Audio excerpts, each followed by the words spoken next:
Well, money can make or break us, and what we do with it shows a lot about our life's priorities. Today, we want to talk about our relationship with money and how it might be driving us in directions we never really wanted to go. Joining me to talk about it is Brad Hewitt, author of Your New Money Mindset. Thank you so much for joining us. It's my honor to be with you. Thank you for inviting me. Well, you know, one of my favorite quotes about money is by Will Rogers. I'm sure you've heard it many times. Too many people spend money they earn to buy things they don't want to impress people they don't like. Right. I've heard that, and I love that too. And it's, if you were going to wrap up a lot of the research from the book, it says that's the behavior. How do we actually recognize that that comes out of a relationship with money and the heart, more than habits, more than mechanics? And it's really wrestling with that heart issue that drives a lot of that behavior. This is what I love about your book. You know, it's written with James Moline, a licensed psychologist. And, you know, generally when we're talking to people who are experts about money, it's all about my dad is a chartered accountant. Write a budget, follow a budget, get an RSP. You know, these are the kinds of things, right? But you basically say in this book, you can't do any of that until you start looking at your like what's in your heart, what drives your behavior. Right, and we actually think it actually starts with understanding your own money story. And so you actually have to wrestle with kind of what's my money story, and we all have a money story, and we all have a relationship with money. And interestingly enough, it starts with the heart, not with the head, not with the mechanics, not with the practices. And when you start with the heart and you start to understand then kind of your story, and you start to understand God's story a little bit about what there is a story about money that comes down virtually in all religions that actually has some truths about money, it actually does take us in a very different direction. So a lot of people say, if you know, speaking of the Bible and God's story, so people misquote the verse in the Bible which says money is the root of all evil. Right. That's not actually the quote, is it? It's a relationship. It's the love of money. And interestingly enough, if you think about a relationship with a person, you want to drive towards intimacy. You want to have a real intimate relationship to have a great relationship. With money, you want to have just the opposite. You want to have a lack of intimacy. You don't want it to be controlling your money, your emotions. You don't want money to actually be driving all kinds of things. You want to have it to be a relationship that's actually quite different than you would have with a person. So people say money can't buy happiness, but most of us, even though we might pay lip service, that we actually kind of do believe if we had a little more money, we'd be happier. Is that not somewhat true? So what's fascinating is these are things that we've discovered that I would describe as half-truths. And quick story, I worked at a church for a little while, and I asked the question what a heresy was, and the person who was an expert at this said it's when we take a half-truth and we make it the whole. And we actually have things that we do with money that drive us to we bought into a bunch of half-truths, let me say it that way. And one of the half-truths is that more money will make us happy. And it's partly true. It does for a very short period of time, and then it wears off. And it doesn't actually ever get you to where you really want to go. And so when you get on this hedonistic treadmill, if I just had more, I'd be happy, and you never can get off it. And what we really want is contentment. And there's a way to move towards contentment, which is different than just getting more money. Yeah, and you talk about that as the difference between a surplus mentality with money and getting more money, which is how most financial experts drive you toward more money. Right. And your studies are finding that people with more money are actually less happy about it. They can get less happy. What's interesting is most of our financial plans try to drive us to get from scarcity of money to an abundance of money. And they drive you through processes where you get to an abundance of money. But it doesn't necessarily move you towards that contentment or a sense of belonging or a sense of community. And so what we've discovered is that you can't just work on having more money, you have to work on this money mindset. And that's the whole point of the book is what are the tools and systems that we can use to actually get us to an abundant mindset, not just an abundant circumstance. So what does that mean, an abundant mindset?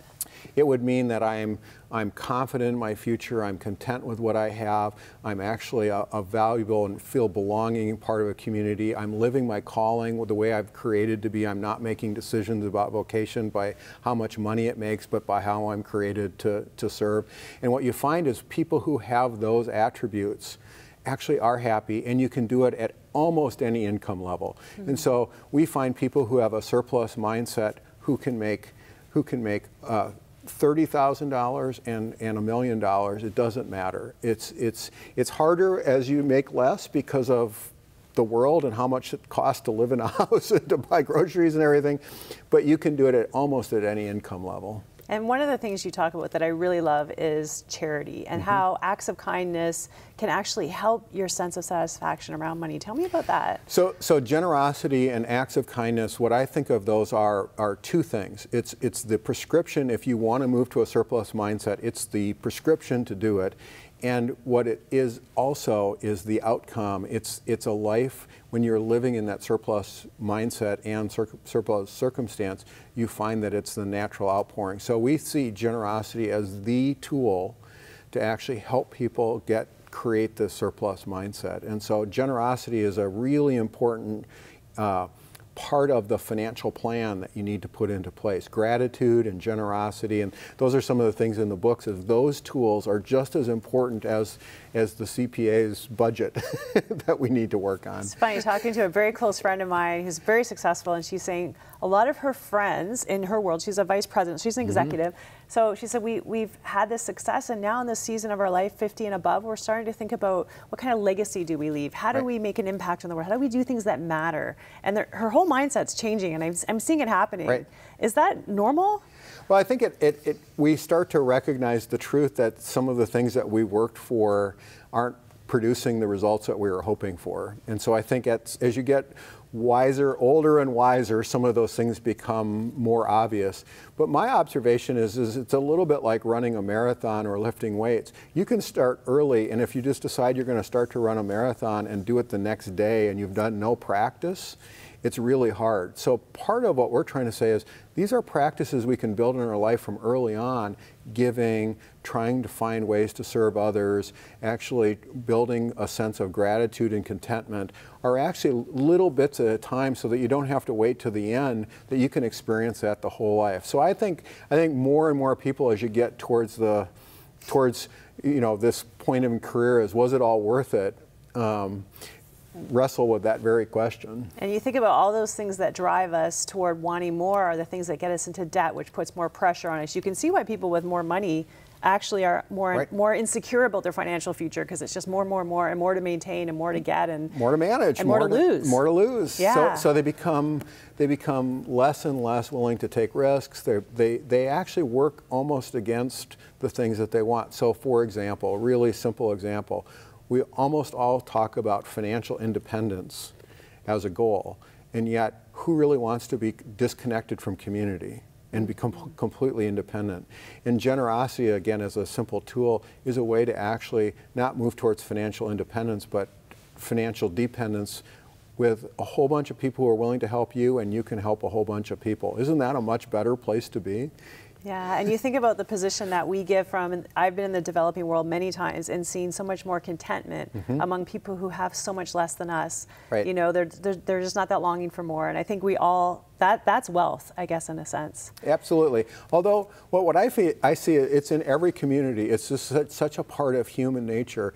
I remember we had some missionaries staying with us when I was a kid, and we asked them what their biggest challenge was of their work, and they said greed. And we knew they were working with incredibly impoverished people, and they said, yeah, as soon as they got a wood floor, they wanted, a cement floor. And so I think it's actually something that we share with all humanity, that this desire for more and some of these things are part of how we're made, and so we have to wrestle and fight against it. Well, we've only touched the surface of all the good stuff in this book, Your New Money Mindset, and we want to make this available to you. It's just today, one day only, but if you support the work of 100 Huntley Street and the message of God's love that we try to spread across this country, we would love to send you a copy of this book. You can call 1-800-265-3100.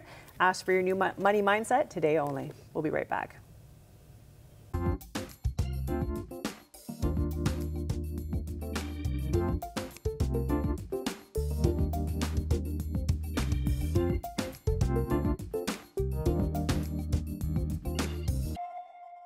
Later this week on 100 Huntley Street, media mogul and New York Times bestselling author Bishop T.D. Jakes. It's about finding a way in which I can be a better conduit of what he created me to express in the earth.